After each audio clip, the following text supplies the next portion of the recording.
Welcome to the Expanding Your Search and Stopping for Directions podcast with Brent Bailey.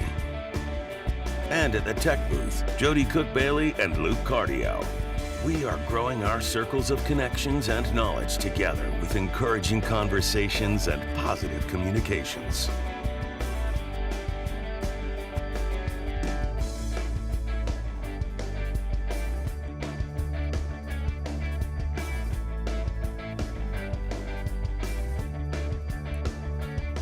And now, Brent Bailey. And good afternoon, everybody, and welcome to Expanding Your Search and Stopping for Directions. It's Brent Bailey, and it is the 12th of October, and man, this year is starting to get blurry. It's moving so fast. It's so good to have you with us.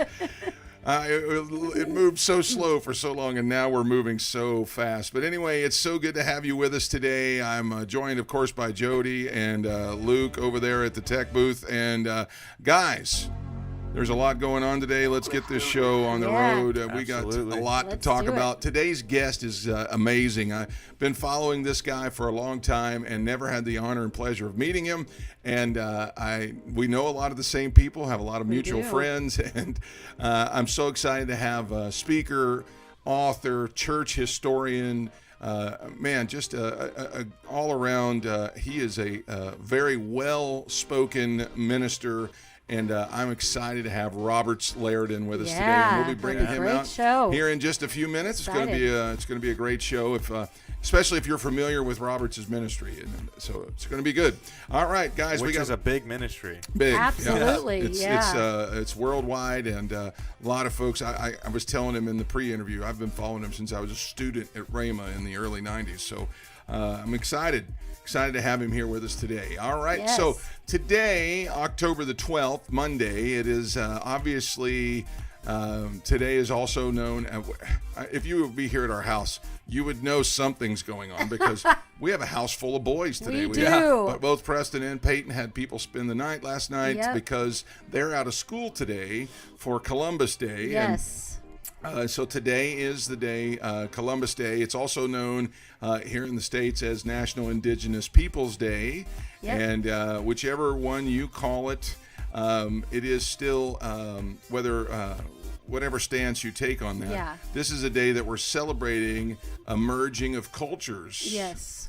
Because regardless of what you think of Christopher Columbus, if he had not made the journey over here, there wouldn't be a merging of cultures between the folks that were here and the Europeans, and of course it opened up the day, it opened up the world for there to be a lot of cross-culturing that happens, and so today we celebrate that. Yes, we do. Here on Columbus Day, or National Indigenous Peoples Day. Yes. Something kind of cool about the whole migration thing is that you do know that tomato, it's a big part of Italian cuisine. Tomatoes, tomato sauce, all that stuff. That's not from Europe. Tomatoes are from the United States. Is that right? Yeah. They do not grow. They're not from over there. So interesting. So there was none of that stuff in Italian cuisine until the discovery of the United States. Wow. Yeah. Interesting. That's fascinating. Thank you for that. And so, wow. Grateful to the Native Americans who were growing that. Yes. Harvesting for all those years. Yeah. All right. Also on today, it is, of course, there are all kinds of special national days that are celebrated, and Mondays we have come to find out is the United States Day. So every state gets their own day of the year, I guess. And today is National Vermont Day. So maple syrup. Yep. Of course, we like to talk about food on this show. Maple syrup comes from Vermont, and of course, if you're Jody and I both we're of the Friends generation, where we watched Friends when it was on the first time, not the 75 reruns that Yes, now, and that I still watch. 75 times a day. But anyway, of course, we all remember the episode with Ross and eating all the candy, the maple flavored candy, and so that's Vermont. Vermont's a beautiful state, and It is. happy Vermont Day. Yeah. All right, what else is going on today, guys? There's a lot of other good things happening it's there. National Kick Butt Day. Yeah. I Kick almost read that butt as day. Kick Your Butt Day. Like, Well, for me, Kick a Butt Day. for I don't me know. today, well, every Kick your day bottom is day. kick butt day for me. So Oh, is it? yeah, because Okay. I just kick butt, man. Just kidding. I'm just out there Yeah. kicking butt every Some day. folks are probably wondering what in the world is National Kick Butt Day, and how are you talking about that on a Christian show with a guest like Robert Slarian with us Yeah, today? yeah. Here's what it basically means. It's a day designed with you to be motivated and really to reach out and fulfill your purpose. Yes. Today's the day that you should be grabbing hold of your purpose and Yes. actually doing something Doing with it. something And not about it, everything, yeah. not everything has to be lofty and everything has to be big. There is a list of things, as they say, listen, you should approach this, especially this day, but every day, you should be approaching small things that are just as much about kicking butt as anything else. Teaching your kid to tie their shoes, donating food to the food banks, decorating a cake, whatever it is that you're doing. The Do it Bible well. actually teaches this. Do it all to the glory of God. And Yes. so today, Amen. is a day to do that on. It's National Kick Butt Day. Yes. So get out there and kick Yeah, it. it's that motivation that someone probably needs just to take that first step. Yeah. That's You know right. what I Yeah, mean? exactly. Start That's- kicking butt. That's right. So also today is there's a lot of banking holidays Yeah. today, or national days today. Yeah, There's national- two of them. There's National Savings Day and National Online Bank Day. Right. So Right now, that's pretty much what you have I to do know you can get a It's online way banking. better return on just putting your money in a bank on online banks. Like they'll give you. Yeah. There's It's a lot true. more perks. Yeah. it's Yeah. true. And one of the goals of kicking butt should be starting a savings account. Absolutely. Oh, yeah. Do that. And you can do it right off of your phone right now. Yeah. Get out there and exactly. kick some butt with your Lots finances. of things. Yeah. All right. Today is also Native American Day. Of Yes. course, we've kind of already touched on that. Yes, we have. It's also National Farmers Day. Farmers Day. And those folks in the Midwest that are the farms of America. And I'm not talking about, the couple 100-acre farms. I'm talking about the massive thousands and thousands of acres farms that really keep the food, the vegetables and things just going. Thank you for all your hard work. Oh, yeah. We Yeah. appreciate you. And then lastly, of course, keeping up with the food Oh, please. thing yes. is today's National Gumbo Day. National Gumbo. Ooh, And yes. we love to celebrate the food days. We so- sure do. Gumbo Day. So if we're mean, going to ask on the podcast audience today, what kind Bless of the gumbo Lord. do you like? Drop down in the comments as you're hitting the share button today and let us know, what is your favorite gumbo? Is it shrimp? Is it, seafood? Chicken Is it or- spicy? Do right. you like it hot? What is your version of gumbo? Drop down there and let us know Yeah. in the comments below. All right. Yeah. And then a couple of birthdays to celebrate today. Today is Luciano Pavarotti's birthday. Now I know he Aw. passed away in 2007, but it is his birthday today. And then I grew up really looking up to that guy. Oh, I know. I'm I sure you mean, did. come on, Yeah. the voice that just absolutely changes everything about. Well, Jody and I both yeah, did you're opera both- arias. that's We right. did. Yeah. We Yeah. did. Today is also the American Dream. Dusty Rhodes' birthday is today. You Oh, guys really? have no idea how good that impersonation was right now, but anyway. Kirk No, Cameron is 50 years old today, and then of course, if you're like my wife, a big fan of The Greatest Showman, Hugh Jackman's birthday is today. So Yes. he's Happy only, birthday, Hugh. only 52. So Wolverine Yeah. is 52. Wow. yeah, right. I thought he was way older because he doesn't age. Yeah. No. Yeah, right. He doesn't. All right. Well, that's what's going on in the current country right now. Let's jump in with our guests and let's expand our search.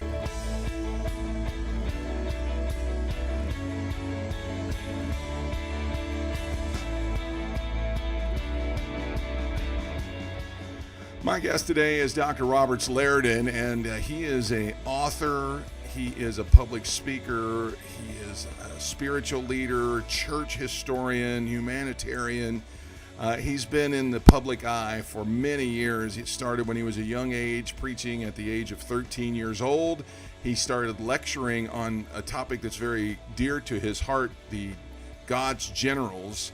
When he was 15 years old, he was lecturing in colleges about that. He is pastoring here in Orlando, also in Orange County, California, has the Embassy International Church. He also has the headquarters of the Embassy Global Network. He travels all over the world.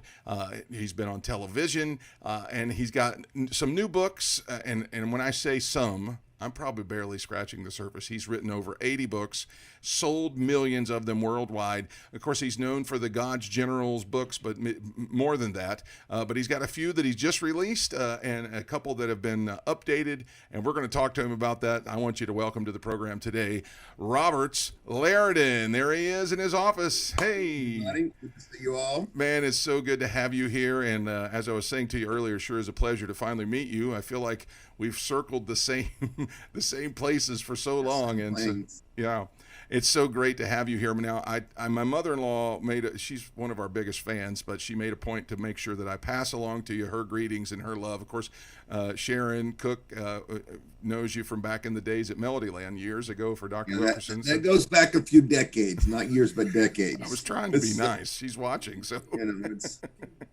You knew about me when you were at Rhema in the 90s, and I'm thinking, how old is he and how old am I? But I sometimes forget, I started so young that I'm living two lifetimes. I got my first half of my life and the last half, so I have two lifetimes. Yeah. So I've just been in my second half.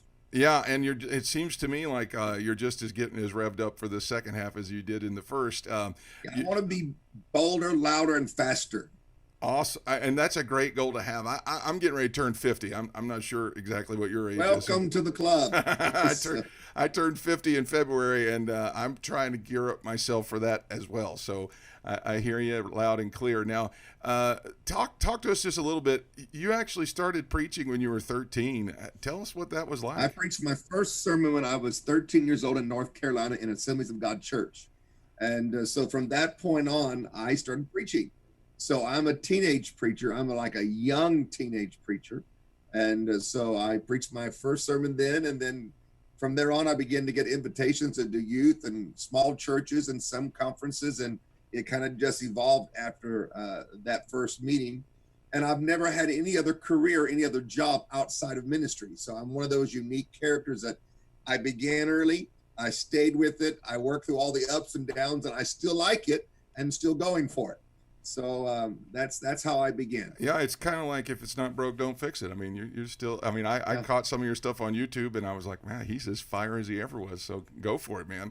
How did you start? You started lecturing in colleges too at a young age. How did that happen? Yeah, at 15 years old, I went to interview the dean of Oral Roberts University Theology School in those years because he had written a book about John Wesley. And I was studying John Wesley's life and the birth of the Methodist revival. And two books were contradicting each other. And I discovered that he was at ORU in Tulsa, where I was living that time. So I made an appointment to go see him. And he thought I was a college student. He didn't know I was a high school student. So my mom had to drop me off because I couldn't drive. So I go in and I start asking questions. I pulled the two books out and said, no, this is you. And then I said, there's a conflict here. And I didn't know what's going on. And you wrote this book. And he kept going, who are you? Where did you come from? Because it was such a different thing. He finally said, are you in my classes? I said, no, I go to Union High School in Tulsa. That's where I go to school. And he freaked out in a positive way. And he began to, I guess, interrogate me and found out that I knew more about Pentecostal history than anybody in the theology school. And he brought me in and told us, it was the upperclassman, said the first 20 minutes, you'll think he's an arrogant, you won't like him, you'll get mad. But after that, you'll love the guy. And so that's how he kind of introduced me. And I did a 2-day seminar on Pentecostal leaders of the movement. And I got a standing ovation at the end of the 2 days. And wow. So that's how it began at 15 years old. What an incredible story that is. Now, you kind of have made that your thrust of your ministry is really bringing us the history of Pentecostal and religious leaders here in America and really worldwide. What was it that stirred up in you to grab hold of that version or that aspect of our faith? Well, I had an encounter.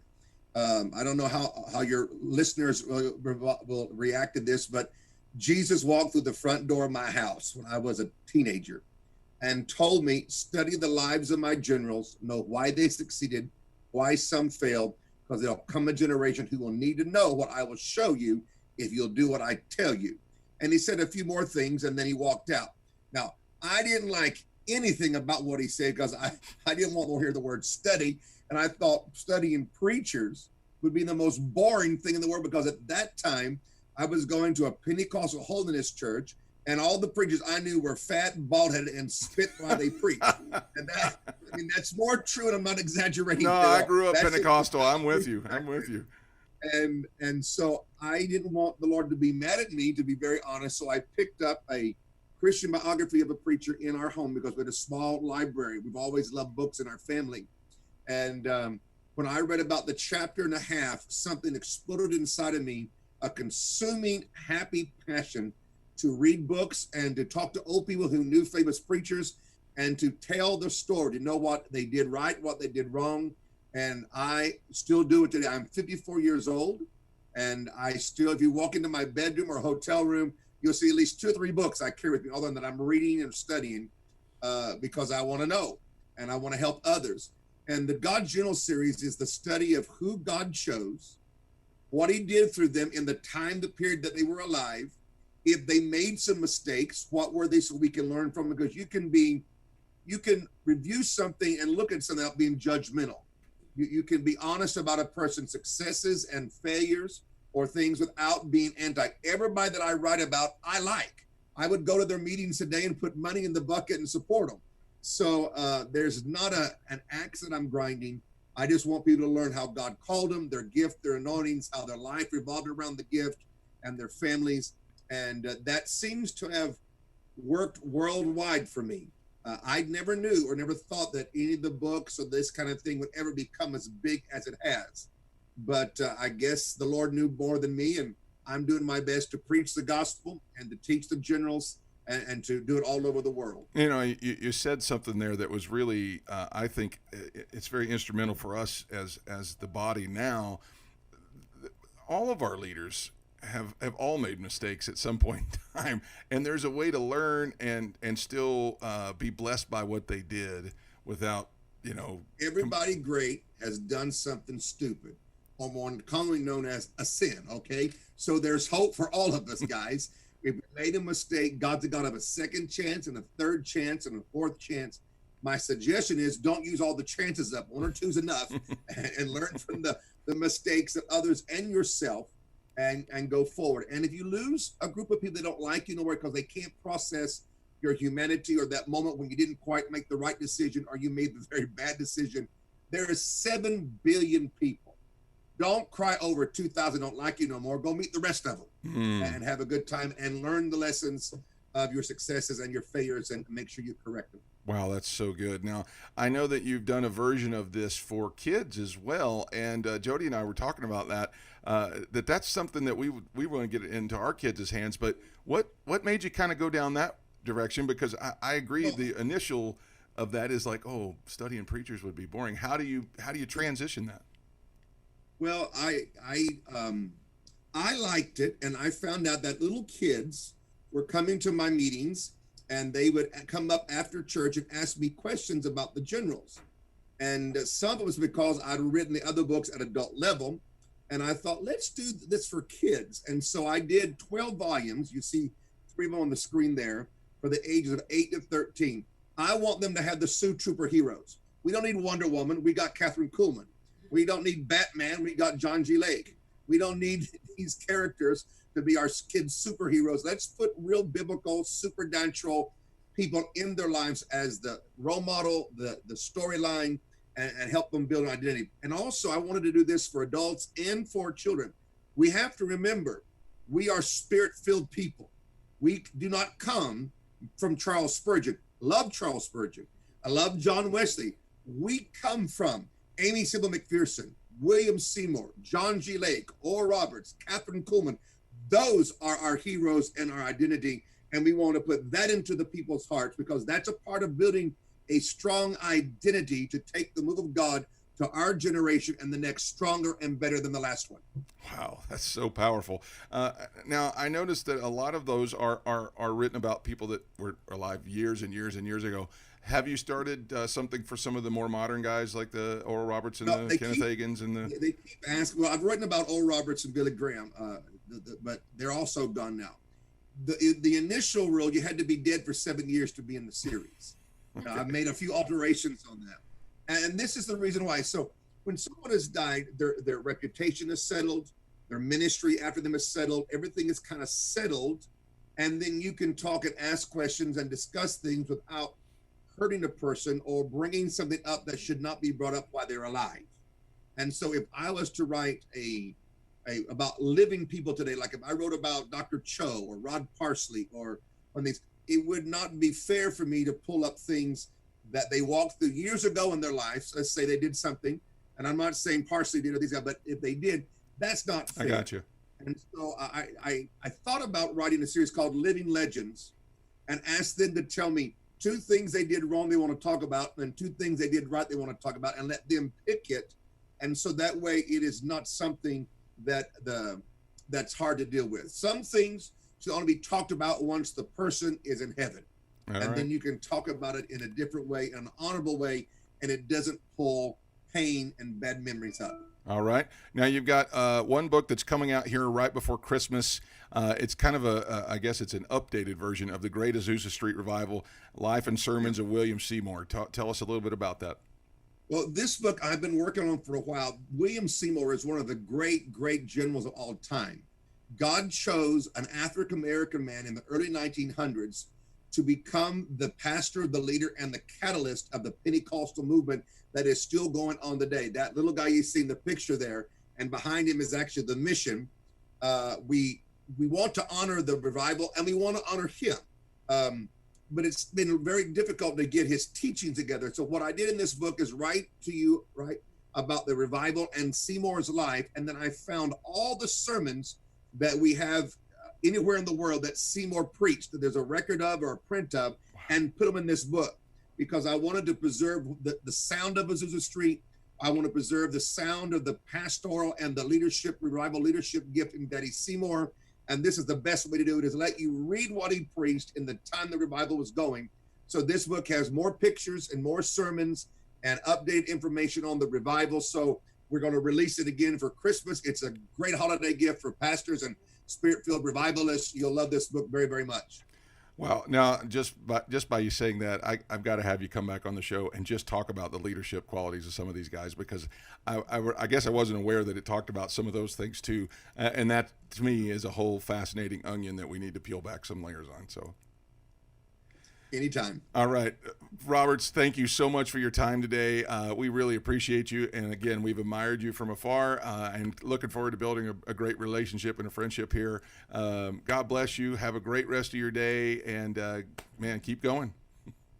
Thank you. We'll talk again. Bye-bye. All right. That sounds good. That's Dr. Robert Slaridan. There is his information on the screen right there. It's robertslaridan.org. You can reach out to him on Facebook and Twitter at Robert Slaridan, and Instagram at @RobertSlaridan_official. And he's got a YouTube channel. It's Robert Slaridan. You can catch some of his sermons, some of his lectures. Man, it is fascinating material. I would encourage you to jump in there and do that. All right. Let's take a minute and stop for directions.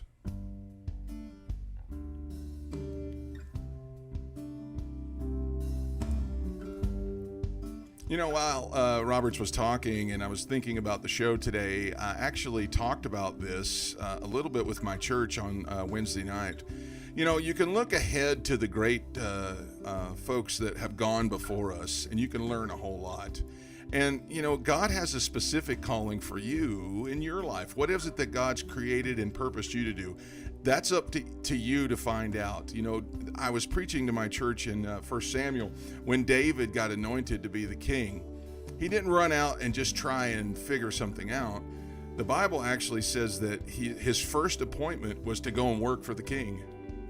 And there's a gift and a calling that's inside of you right now that gives you an audience with the person at the next level.